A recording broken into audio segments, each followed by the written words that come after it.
Aloha, this is Reverend Tim Lytle from Unity Church of Hawaii here in Honolulu, Hawaii.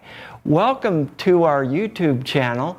Thank you for joining us. We have wonderful services and videos and messages. We're so grateful to stand with you in faith so that you manifest the highest and best in your life, because we know where you are, God is. All of God is fully present there. So enjoy our services, enjoy the message, and thank you for joining us. So, the topic today is, what if today were your last day? Now, that may not sound very Unity-like, but I wanted to pick up on what happened a week ago when we had that message on our cell phones or on the radio or on TV that told us there was an incoming ballistic missile to seek shelter immediately. This is not a drill. Now, some people thought, oh, I don't hear any sirens. And so some people immediately dismissed it or said, oh, I know it wasn't real, wasn't true. Some people panicked, and, people were hiding in manholes, or they were going in the garages, or they were running who knows where, because it's hard to know where to find shelter around here. And what occurred to me is that while I took it seriously, I was never afraid. I was completely calm. And some people may wonder, well, how could that be? How could you take it seriously but be completely calm? And so I've reflected on that. And I've reflected on that moment when I was sitting on the lanai, looking at the mountains, looking at Tantalus, looking at the beautiful sky, thinking this could be erased in a moment because I live in a material world. I live in a transitory world. It can change up fast. Have you ever noticed? Sometimes we think that life cannot change, and then suddenly it does. And then we think, how'd that happen? Well, because we live in a very temporary arrangement here, but there is that in us that is eternal. There is the true us and the true nature of reality, which never ceases to be. It is eternal. So that's what I got in touch with at that moment. So for me, it was a gift. It was like every moment with each person that I saw, I could see this divine presence. Every moment I could see the beautiful flowers. And even though I have the tendency to smell flowers and to just enjoy the beauty around me, it enhanced that because I realized that there's nothing to take for granted. That everything is here to experience and to be the presence of God. For me, it was a wake-up call, a spiritual wake-up call. And that's what we're all here to do, is to give each other a spiritual wake-up call, to wake up to the true essence of our being, not to get mesmerized, hypnotized by this illusion of Maya, thinking that the way things are always going to be this way, but to get centered in those eternal principles that never shift or change. We may be tempted at times, and I was talking this morning earlier about some people who live in the past or who live in the future. And the problem with that is you can't. You may try. Your mind may focus on the past, but you can never be in the past. What a waste of energy it is to try to fix a past that cannot be fixed because it's in the past. And what a waste of time to be worried about the future when the future isn't here, and worry has never solved anything. Now, good planning might help, but you can do some good planning without worrying. You can do good planning without getting anxious and all caught up and worry. And what I've noticed is when I'm in worry or when I'm staying in the past, I am absent from the present. I'm not in the present. And when I'm not in the present, I take my consciousness away from the presence. Because the presence of the I am, the presence of God is here now. So when I'm dwelling on things in the past or trying to resolve things of the past, and have you noticed that misery does love company? Have you noticed that? If someone is miserable, they want some companionship. Usually, unless they're a French existentialist or something that believes in just being in misery alone. But most people who are in misery choose to be in misery with others and want others to buy into their story. Now, I'm not putting down or diminishing or belittling our story in any way.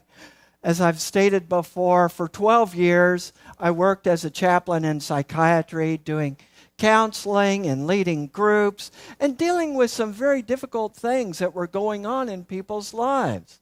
I'm not diminishing those events that have occurred in your life at all. There might have been trauma, there could be grief, I don't know, there could be some very big things. But what I've noticed is that as long as any of us stay stuck in the past, then we can never fully live in the present. We can never live fully. Now, we're having this prosperity class, and it'll be this Tuesday night at 6 o'clock. And prosperity, a big key to prosperity, is really living in the moment, to embracing every aspect of the moment. Because in the moment is all the fullness, the abundance, the love, the light, the health, the wholeness that God is. But if I'm going back to my past, trying to heal my past, that's difficult. But what I can experience is healing in my present. If there's pain, if there's grief, if there are grievances, okay, then feel that, experience it, experience the presence, experience forgiveness, experience resolution, and move forward.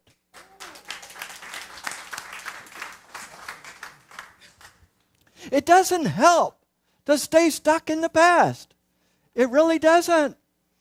I remember as a kid, I loved playing football. I know I'm not a big guy, but I can run well, as some people found out at the picnic. People were chasing me with water balloons, and they couldn't catch me, So I remember playing football as a kid, and at one point, some kid, grabbed my ankles, and I'm like, oh, I can't get anywhere. That's what it's like to be stuck in the past. You can't move forward because you're in the past. I'm not saying to ignore what happened in the past. Feel it, embrace it, acknowledge it, and move forward, knowing that God is propelling forth as you. Same with the future. The future isn't here yet. So why worry and panic about that? And that moment, sitting on my lanai, looking at the message on my phone, trying to comprehend the message, I realized, what do I have? I have right now. And right now looks pretty beautiful. And what do I ever have? Right now. And what will I always have? Right now. So, why not live fully in the present? The thing is, the living in the past or worrying about the future can be a great excuse for not moving forward. It can be a great excuse. I remember someone who came up to me one time and said, Pastor Tim, you don't realize what they did to me. I can never forgive them. I always have to remember what they did. And I asked them, how is that working for you? They were a little shocked, a little upset that gentle, loving Pastor Tim would ask them that. But I asked them, how is that working for you to stay stuck in the past. Yes, I understand. Someone hurt you. Yes, I understand. Someone did something abusive to you. Yes, I understand. That is powerful stuff that needs to be healed. But how does it help you to carry the burden of what happened around with you all the time? How does that help your life? Yes, we can choose to carry it around, or we can choose to be free.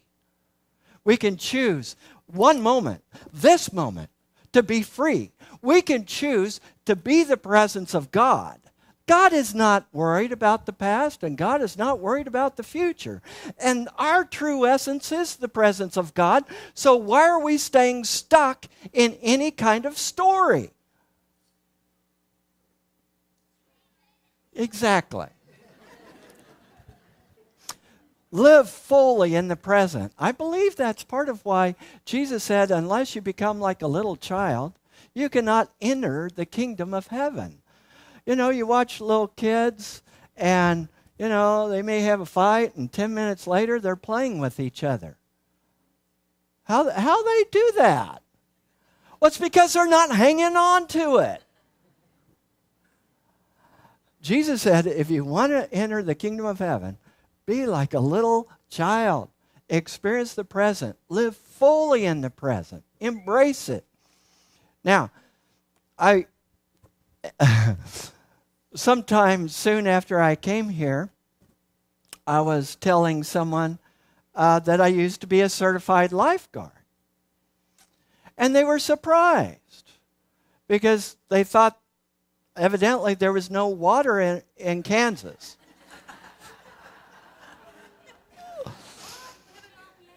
We have lakes and we have pools, and I was a certified lifeguard, and I used to help children to learn to swim. And I loved it. I loved working with the children and their mothers, you know. And so I would have the kids lined up on the edge of the pool, and one of the first things they had to do was to stand on the edge, and I would be in the pool, and I would be reaching my hands out to them, and I would be encouraging them to take that first jump, to get over their fear of jumping into the water. Now, some of them, I needed to work with just a little bit, you know, so I'd be holding their hands, and then I'd back a little more, and you know, they might get leaning all the way over because they're not wanting to let go. But eventually, they would jump in. Eventually, they would have enough faith, and that's the power of the month. They would have enough faith to jump into the water, trusting that it would be okay. Now, some of them at first, it's like this shock, like, oh my goodness, I just jumped in the water, and oh, this is fun. This feels good. Oh, he really did catch me. He really is dependable. Oh. And there were other kids who were very, very trusting. So I would get in the pool. I wasn't ready yet. I'd be quite a distance from the edge, and whee, they'd jump on top of me, you know. Are you willing to jump in to the fullness of life? Yes. Awesome. It's about jumping in, knowing that the universe is there to support you, is there to catch you, is there to support you in the direction of your dreams. The divine is leading and guiding you in the direction of your dreams. It was so fun to teach those kids, okay, do the flutter kick with your legs and teach them various strokes, you know, so that they would learn, oh, I'm not going to drown out here. In fact, I'm going to prosper. You don't prosper by just sitting on the edge. You prosper by jumping in and experiencing the buoyancy and support of Spirit who is there to help you in every aspect of your journey. You are here to reveal that divine presence as you. So it's really not about what if today were your last day. You know, if this were your last day, what would you do? Is there someone you would call? Is there someone maybe you've been estranged from that you would call and let them know you really do love them? Is there something that you would let go of or resolve? Is there something that you've given lots of attention to that in the moment that you realized it could be your last moment in this life, you realize it doesn't matter squat? How about living fully in the present? How about living fully as the presence? That's what we are here to do. That's what we're here to do. When Moses led the people of Israel, the Hebrew people, out of Egypt, you know, they had been slaves in Egypt. They had been mistreated, abused, all kinds of bad conditions. So, he leads them out, and they're in the desert, and what do you think they start doing? Complaining. Complaining and murmuring and gossiping and backbiting. Because they had moved out of Egypt, but Egypt had not moved out of them. Do you want to carry the past around with you? Or are you ready to be free? Are you ready to live in this one moment? Are you ready to embrace this moment, knowing that every moment is the best moment of your life?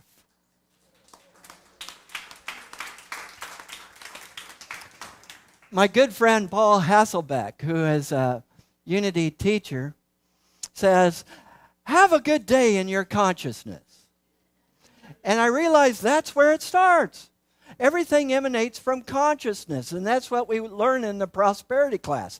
Everything emanates from consciousness. So it's up to us to experience joy, to swim in this sea of miracles, and faith is the power to perceive in the shaped substance, to know that we are swimming in a sea of miracles. All we have to do is grasp them.